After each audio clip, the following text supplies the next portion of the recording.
Biraz bəzi vaxtlar öz həyatımızı yox, bizə belə baxarlar, elə baxarlar. O cür nə yaşayırıq. Sonra da bir ömür əziyyət çəkib borc veririk, kredit veririk. Sonra dərd eləyirik. Bu dərd də gəlib ömrümüzü də azaldır, qısaldır, həyatımızın şirinliyini də alır. Nə qədər imkanın var o qədər. Özümüzü o dəbdəbəlik bir şey deyil. Elə də o həyat da o həyat deyil. Təəssüf ki, bəziləri də bu belə mövzular reklam eləyir də. Belə mövzular o qədər reklam olunur ki, sanki qarşı tərəf də onların o həyatına baxır, deyir, elə bil onlar xoşbəxtdirlər də, sanki onlar üçün bir etalon olurlar və özlərini onlara bənzətmək, onlara oxşatmaq. Siz çalışın, oturun, düşünün, fikirləşin, xoşbəxtlik ümumiyyətlə açarı nədir? Səadətin açarı, kilidi nədir? O cürünə insan xoşbəxt olmur ki. Başa düşürsünüz. İndi insanlar xoşbəxt olmaqdan daha çox xoşbəxtliyini göstərmək istəyir.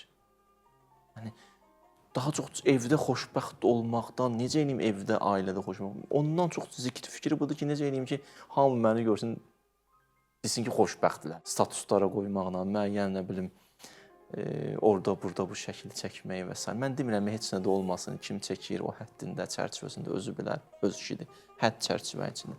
Amma aşırı, mən bəzi vaxt belə cavanlara ürəyim ağrıyır. Hələ deyirəm, bu ailə çox getməz. İnanın, baxıram, həqiqətən də çox da elə dolub ha.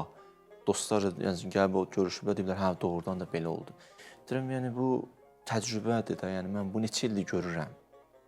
Görürəm belə. Yəni o getmirlər bir yerə, çata bilmirlər.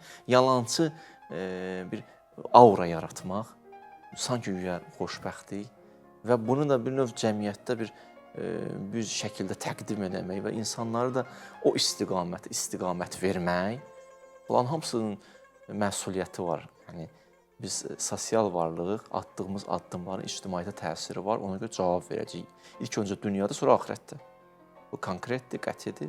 Ona görə addımlarımıza diqqət eləməliyik. Mən özüm istəyirəm, özüm bilərəmlə deyil. O qədər azad deyilsən ki, kimisə bədbəxt edəsən. Yəni, azadlığından müsbət mənada istifadə elə, bəhrələn. Düz cəmiyyətə yaxşı nümunə ol, pis nümunə olma və mən bugün istəyərdim ailələr nümunəvi ailələrlə tanış olsunlar. Ən gözəl nümunəvi ailələrdən biri də Əhl-i Beyt xanım Zəhra, Əmirül-Möminin ailəsi.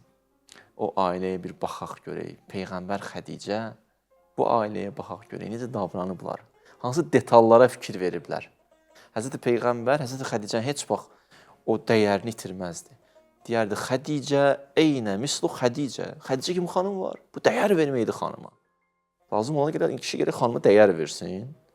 İndi keçək bu tərəf xanım, Əmirül-Möminin deyir, niyə deməmsən mənə? Deyir, həya edirəm, birdən deyərəm, alıb gətirə bilməzsən. Çətinliyə salmır kişini. Başa düşürsən? Mütləq qonşuda o telefon var, məndə də bu telefon olsun, kişi məcbur ilə getsin, o telefonu sənə alsın, gətirsin, filan marka adını deməyim, reklam olar. Gətirsin, onu sənə versin, o da kişi də bütün gün yazıq, dərd çəkir. Necə ötürük? Axı sən, bəzi vaxtlar xərcimiz maaşımızdan çox olur. Deyir, Allah kərimdir. Mən bildim, Allahın kəraməti ilə, valla mən də xutbə edirəm. Problemim yoxdur, Allah kərimdir 100%. Amma otur, çıxarlarına bax da. Çıxarlarına bax. Qənaət də budur da, qənaət nəyə deyirlər? Çıxarlarına uyğun addım atqınan.